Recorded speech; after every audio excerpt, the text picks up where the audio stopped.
Hello, this is a test of lighting and audio. Goodbye. Okay.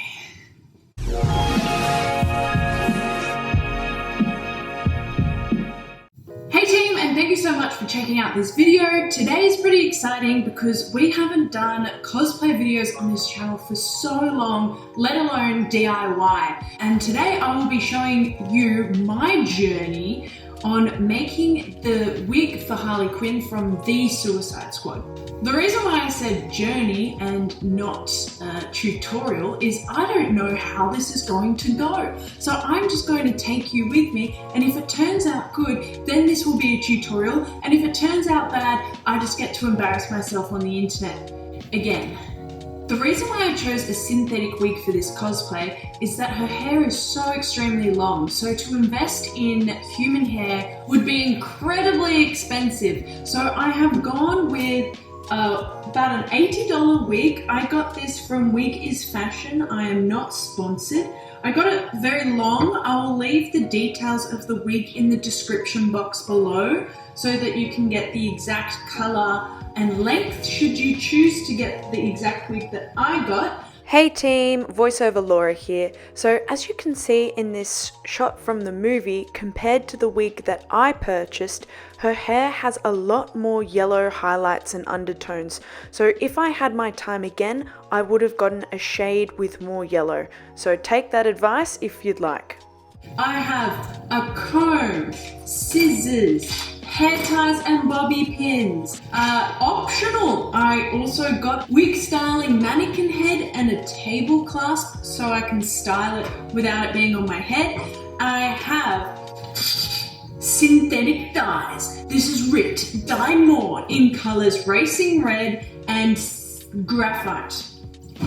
My cosplay friend Marty Cypher highly recommended these two. She made her own synthetic wig for this cosplay and it turned out amazingly. And I said, where did you get all that stuff? And she said, I use this, but I highly recommend you use this because this would be better. So this is a recommendation from the Queen Marty herself. Thank you so much, Marty. I also got this amazing stock pot from Kmart for $25 because apparently you're not meant to dye wigs in your food, your food pots. Don't put your wigs in your food pots. Apparently it's really bad if you put dye in like your cooking stuff, so don't do that.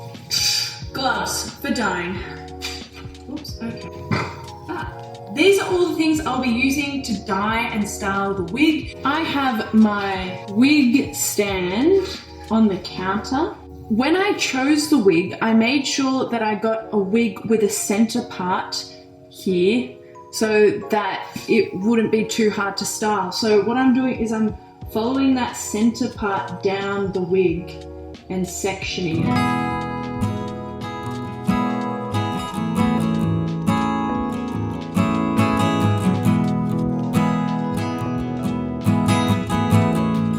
Next I am going to cut the lace of the synthetic wig extremely close to the hairline. I really do prefer my synthetic wigs with the lace cut back. I find that synthetic wigs don't use a high quality movie lace, so I'm going to cut it right back to the hairline now.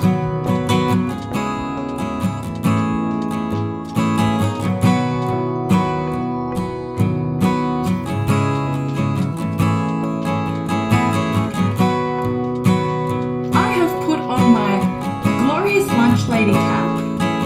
I will be styling the wig briefly to section the front parts of her hair.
really nervous. This is like that anxiety when you're trying something new. So I'm gonna let voiceover Laura deal with it so I can put all my pure concentration into getting this somewhat right, okay? Hey team, voiceover Laura here, and I really am going to take over basically the rest of the video. So first things first, I'm just filling up my $25 Kmart pot with warm water, and then it goes onto the stove. I get it to almost a boil, and then I keep the heat steady there, so just put it on a really high burner. Next, I've got my gloves on because we're going to start experimenting with the dye. So originally I put in about half of the bottle and I used the test strip of hair that we had cut off the wig. I got this idea from the YouTube channel Cosplay Unite. I watched their YouTube tutorial on how to make this wig, and the lady that was doing the video was extremely helpful. So a lot of her tips and tricks are in this video, and the dye was just not enough. I ended up putting the entire bottle in, and it still wasn't enough, but we'll get around to that. After putting the entire bottle of red in, I put the right side pigtail, okay?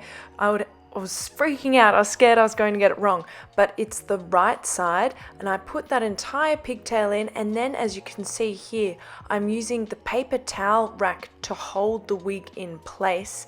I should have used a different camera angle here, but I didn't let the dye go above the hair tie. I actually gave it an inch, and then I used a plate to transfer it to the sink. I have a stainless steel sink, so if you have a different sink, I recommend doing this in a bucket so you don't stain it. I am using a little bit of dishwashing liquid and washing that until the water runs clear, and give that a good rinse. I pat it down with some paper towel, and then I wrapped the pigtail in paper towel. I did this because I didn't want to wait for this side to dry, and just to protect the red side when we dye the other pigtail black. I then poured out all the red dye and redid the entire process with the left pigtail, which is black.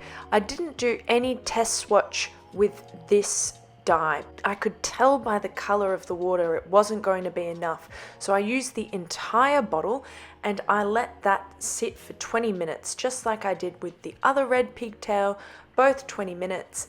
Afterwards, I did the same rinsing process, dish soap, let that run clear, and then I hung it up outside on my balcony with pegs and just let the entire wig dry over the next few hours.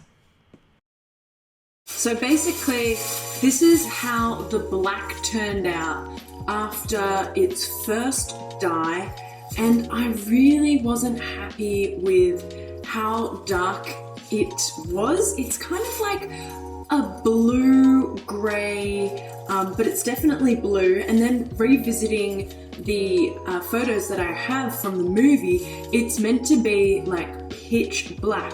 So I went to Spotlight, which is a craft store, and I bought more of the black dye. This time round, I've put a little bit less water, only a little bit less, and I will put the entire bottle in. The reason why I'm putting the entire bottle in is because I know I don't need to test it. Like, if the color we need to get to is pitch black, then the more dye the better, so that this can absorb. Also, I was a little bit innovative and I put the rest of the wig in a plastic bag, and using a tie that I use for like a bag of chips or whatever, I clipped it so that when I rinse it, I don't have that issue that I had before, which was stressing me out because when I was rinsing the wig, it was just getting everywhere. So hopefully this goes a little smoother. Once I have dyed the black side of the wig and have let that dry, I'm going to reevaluate if I should re-dye the red side. The red side has a little bit of an orange pigment to it, and I will evaluate after this is dry just to see in contrast if it's good enough. If not, I also bought some more red dye. So Okay, voiceover Laura is back, and I'm back to stay. So I used the entire bottle of black dye again, and I just did the exact same process we already did. A lot of deja vu going on, and I let that sit for 20 minutes. Now, an issue that I experienced, and because I haven't dyed synthetic wigs before, I didn't know this could be a thing, is that the dye crept up and bled through the parts of the hair that weren't submerged in the dye. So when I redid the red side, because the red side was relatively orange, I shot it at a different camera angle so you could see this bleeding process happen. Okay, and here we go again with the red side. I used the entire bottle of red dye again and then submerged it for a full 20 minutes. As you can see, the red dye has crept up a lot in the wig, and I put the wig into there. Now, everything red that you see above the waterline was what bled upwards. So in hindsight, don't put as much of the wig in as you think.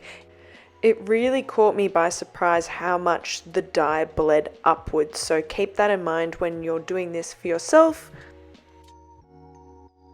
Okay, fast forward to styling. I obviously let the wig dry out. I've now brushed it and I've pinned it onto the mannequin head, and now I'm sectioning out the different parts. In all my reference images, she has a single kind of pinned back ponytail, and then that divides into the pigtails. The difference is I think they use bobby pins. I'm using clear elastics because synthetic wigs, they don't really hold bobby pins as much. It kind of slips off just because it doesn't have the same structural integrity as human hair. So I've sectioned off the front little portions for the red, and for the black I'm using clear elastics. Then after dividing the red and the black, I bring them together with one main elastic and I put that into that funny ponytail. Now the reason why I did the sectioning is so that the red side goes into the red side pigtail and the black side goes into the black side pigtail. If I didn't do this division before, it would have just made it a million times harder because we would have mixed the red and the black in that same ponytail.